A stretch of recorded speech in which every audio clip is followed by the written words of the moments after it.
Pemirsa, angin kencang dan gelombang tinggi melanda perairan Aceh dalam sepekan ini, khususnya di perairan Sabang, Banda Aceh yang mengakibatkan pelayaran kapal KMP BRR dan Tanjung Burang dan kapal cepat tidak bisa diberangkatkan dari Pelabuhan Ulelu Banda Aceh menuju Pelabuhan Balohan, terganggu dan mengurangi trip berlayar.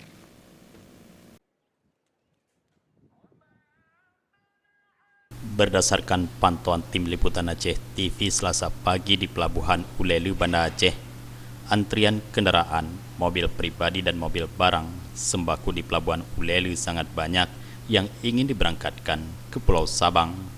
Hal ini dikarenakan kapal lambat KMP BRR dan kapal Tanjung Burang serta kapal cepat hanya berangkat satu kali keberangkatan saja karena terkendala cuaca buruk dan gelombang tinggi di perairan Aceh.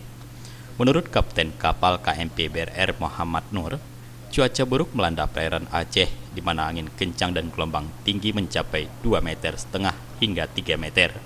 Untuk keselamatan pelayaran, pihak ASDP menunda keberangkatan kapal KMP BRR pada hari ini. Kemungkinan Rabu besok, kapal lambat KMP BRR dan kapal Tanjung Burang baru kembali berlayar, tergantung dengan cuaca di perairan Aceh sudah normal kembali. Sehubungan dengan keadaan cuaca, sebelum tadi pagi cuaca itu mencapai 2,5 sampai 3 meter karena gelombang tinggi. Kita menyangkut keselamatan pelayaran, kita tunda keberangkatan.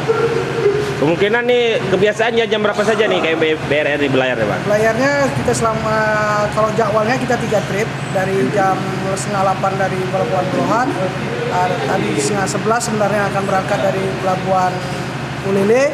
Sehubungannya keadaan cuaca kita tunda untuk besok pagi. Kalau biasanya 3 trip dari Balohan 7:30, sini 10:30, balik lagi di Balohan jam 2:30 kita berangkat stop dari sini. Biasanya kapal KMP BRR dan kapal Tanjung Burang setiap harinya melayani 3 traik keberangkatan, yaitu pada pukul 7.30 WIB dan pukul 10.30 WIB, serta pukul 14.30 WIB. Namun karena cuaca buruk, hari ini hanya dapat diberangkatkan 1 trip. Mustafa, Aceh TV.